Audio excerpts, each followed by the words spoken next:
শুল্ক বাড়ানোর জন্য দুটো অধ্যাদেশ জারি করেছে।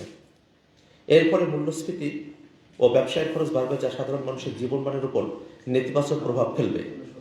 সরকার তার রাজস্ব আয় বৃদ্ধির জন্য করের আওতা বাড়াবে, এটি একটি স্বাভাবিক প্রক্রিয়া। কিন্তু কর বাড়ানোর ক্ষেত্রে সরকারকে স্মরণ রাখতে হবে সাধারণ মানুষের জীবনযাত্রার মান যাতে নেমে না যায় ও তাদের ভোগান্তি যাতে না বাড়ে। বিগত অবৈধ সরকারের গণবিরোধী লুটেরা অর্থনৈতিক নীতি ও বিদেশি সীমাহীন অর্থ পাচারের ফলে সাধারণ মানুষ ও মধ্যবিত্তের জীবন ইতিহাসের সবচেয়ে নাজুক অবস্থায় আছে। মহামারী করোনায় নিঃস্ব হয়ে শহর ছেড়ে গ্রামে গিয়েছিল অনেক পরিবার, যারা আর শহরে ফিরতে পারেনি। সরকারি মেগা প্রজেক্টে বিদেশ থেকে কর্মী এনে কাজ করানো হয়েছে। বসত ভিটা, কৃষি জমি ও হালের গরু বিক্রি করে বিদেশে কাজ করতে গিয়ে প্রতারিত হয়েছে, কারণ বিদেশে শ্রমিক পাঠানোর সেক্টরে তৈরি হয়েছিল সিন্ডিকেট। গার্মেন্টসে কাজ করতে গিয়ে নারী শ্রমিক বারবার লাঞ্ছিত বঞ্চিত হয়েছে ন্যায্য মজুরি থেকে, বেঁচে থাকার ন্যূনতম ফেসিলিটিস থেকে। আর শিক্ষিত মধ্যবিত্ত তার কষ্টের কথা বলতে না করে হয় বিদেশে পাড়ি জমাচ্ছে, না হয় দেশেই মানবতার জীবন বেছে নিতে বাধ্য হচ্ছে। 2024 সালে এই মধ্যবিত্ত, এই গার্মেন্টস শ্রমিক, এই সাধারণ মানুষ অবৈধ সরকারের বিরুদ্ধে রাস্তায় নেমে এসেছিল। তাদের প্রত্যাশা ছিল ফ্যাসিস্ট সরকারের পতনের পরে ন্যূনতম জীবনযাপনের উপকরণগুলো তাদের জন্য সহজলভ্য হবে, ভেঙে যাবে লুটেরার সিন্ডিকেট, বৃদ্ধি পাবে তাদের ক্রয় ক্ষমতা, ফিরে পাবে তাদের আত্মমর্যাদা। আপনারা জানেন, বিগত অবৈধ সরকারের সীমাহীন দুর্নীতি ও বিদেশি অর্থ পাচারের কারণে দেশের অর্থনীতির অবস্থা খুবই ভঙ্গুর ও বৈদেশিক মুদ্রা রিজার্ভ তলানিতে। এই অবস্থায় বিগত অবৈধ সরকার আন্তর্জাতিক অর্থ তহবিলের IMF এর কাছ থেকে $4.7 বিলিয়ন ঋণ সহায়তা গ্রহণ করার সিদ্ধান্ত নিয়েছিল। আপনারা জানেন, যে কোনো দেশের জন্য IMF এর লোন হলো লোন প্রাপ্তির সর্বশেষ আশ্রয়। এই কঠিন ঋণের শর্ত হিসেবে কয়েকটি ধাপে ভ্যাট বাড়ানোর সিদ্ধান্তের অংশ হিসেবে অন্তর্বর্তীকালীন সরকার সম্প্রতি এই অধ্যাদেশগুলো জারি করেছে। কিন্তু গণঅভ্যুত্থানের মাধ্যমে সৃষ্ট সরকারের কাছে আমাদের প্রশ্ন, অবৈধ সরকারের ঋণের এই শর্ত বর্তমান সরকার পুনর্বিবেচনার জন্য IMF-কে আহ্বান জানিয়েছে কি, তা আমাদের কাছে স্পষ্ট নয়।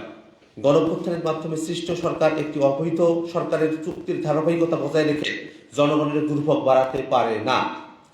পাশাপাশি আপনারা অবগত আছেন, বাণিজ্য মন্ত্রণালয়ের অধীনে যে প্রতিষ্ঠান TCB, trading corporation of Bangladesh, তারা গরিব জনগণ যাতে ভর্তুকি মূল্যে নিত্য প্রয়োজনীয় উপকরণ কিনতে পারে তার জন্য ট্রাকে করে বিক্রয় করে। এটি একটি অবমাননাকর প্রক্রিয়া। আমরা দেখেছি এই দেশের নাগরিক কিভাবে ট্রাকের পিছনে 5 টাকা 10 টাকা কমে চাল, ডাল, তেল, চিনি কেনার জন্য ঘন্টার পর ঘন্টা লাইনে দাঁড়িয়ে থাকে। এই ধরনের প্রান্তিক মানুষদের রাষ্ট্রের কাছ থেকে ন্যূনতম যে অধিকার, তাও ট্রাক সেল বন্ধ করার ঘোষণার মাধ্যমে কেড়ে নেওয়া হয়েছে। আমরা কল্পনা করতে পারি না জনগণের প্রতি কতটা দায়হীন অনুভব করলে সরকার এমন সিদ্ধান্ত নিতে পারে। এমন অবস্থায় আমরা সরকারের কাছে স্পষ্টভাবে দাবি জানাই, অবিলম্বে ভ্যাট ও সম্পূরক শুল্ক অধ্যাদেশ প্রত্যাহার করতে হবে ও TCB ট্রাক সেল এই মুহূর্তে চালু করতে হবে। অর্থনৈতিক পুনরুদ্ধারের বিকল্প হিসেবে আমাদের প্রস্তাব, সরকার এক্ষেত্রে প্রত্যক্ষ করের আওতা বাড়াতে পারে, যা সরাসরি সাধারণ মানুষের জীবনমানের ক্ষতি করবে না। আমরা জানি প্রত্যক্ষ কর বাড়ানো সরকারের জন্য চ্যালেঞ্জিং, কিন্তু গণঅভ্যুত্থানের মাধ্যমে প্রতিষ্ঠিত সরকারকে অবশ্যই সেই চ্যালেঞ্জ গ্রহণ করতে হবে। বিদ্যমান কর কাঠামোয় যে সীমাহীন দুর্নীতি হয় তা বন্ধ করার উদ্যোগ নিলে রাজস্ব আয় বাড়বে।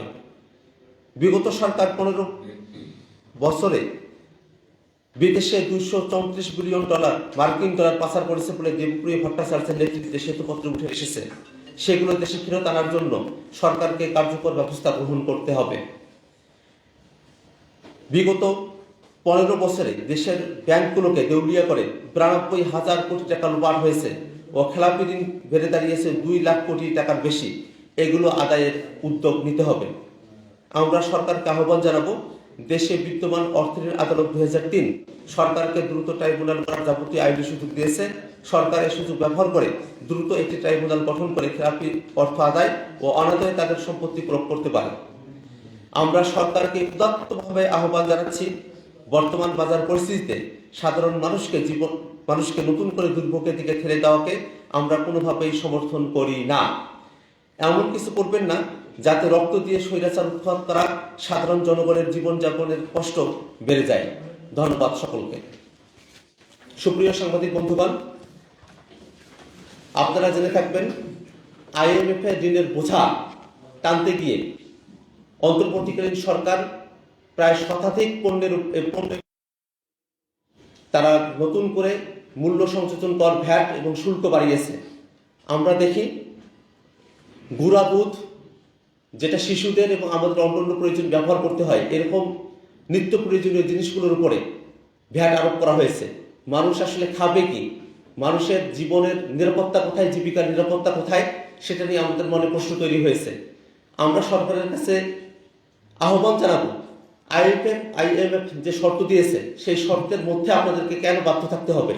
অন্তর্বর্তীকালীন সরকার, অভ্যন্তরীণ সরকার তাদেরকে অবশ্যই IMF এর সাথে যে চুক্তি আছে সেই চুক্তির পুনর্বিবেচনার উদ্যোগ নিতে হবে।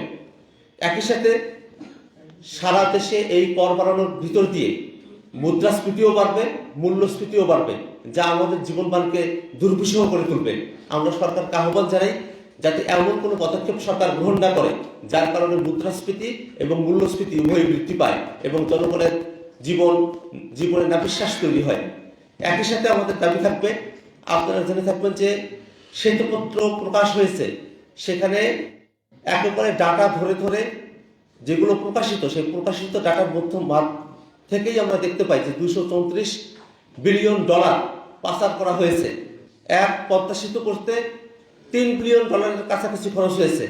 $234 বিলিয়ন দিয়ে 78টা পদ্মা সেতু করা সম্ভব হতো যদি সেই টাকাগুলো আমাদের দেশে থাকতো। আমরা সরকারকে আহ্বান জানাই, যেসব টাকা এই $234 বিলিয়ন, প্রায় 78টা পদ্মা সেতু বিদেশে পাচার করা হয়েছে, এই টাকাগুলো দেশে ফিরিয়ে নিয়ে আসা হবে এবং তার ভিতর দিয়ে জনগণের যে জীবনযাত্রার মান সেগুলো উন্নত হবে এবং জনগণকে অতিরিক্ত যে ভ্যাট শুল্ক এগুলোর বোঝা গ্রহণ করতে হবে না। ধন্যবাদ সকলকে।